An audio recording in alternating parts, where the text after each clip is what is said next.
वाशिमच्या मेडशी मालेगाव मार्गावरील संस्कार विद्या मंदिर परिसरात असलेल्या धोकादायक गतिरोधकामुळे वारंवार अपघात होत असल्याची गंभीर बाब समोर आली।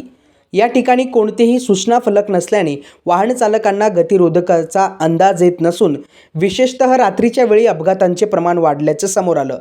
दरम्यान प्रशासनाकडून कोणतीही ठोस उपाययोजना न झाल्याने गावातील 2 युवकांनी पुढाकार घेतला। बुरान पठाण आणि इरफान रेगेवाले या 2 युवकांनी स्वखर्चातून संबंधित गतिरोधकावर पांढरा व पिवळा रंग देत तो स्पष्ट दिसेल असा उपक्रम राबवला।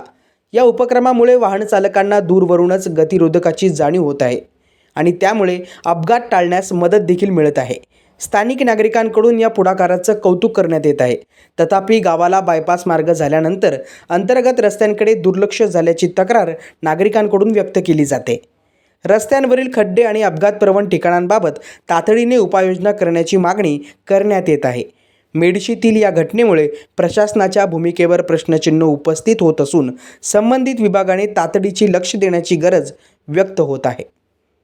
डिजिटल महाभूमीसाठी सोयल पठाण, मेडशी। अकोला वाशिम रोड आहे हे गावातून बायपासच्या बाजूला गेलेला मेन आहे रोड।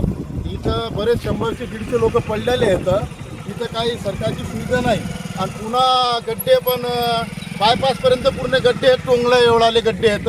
लोक पडतात मरतात, यायला रोडवाल्याला काही काळजी नाही। याची काळजी घ्यायला पाहिजे सरकारनं।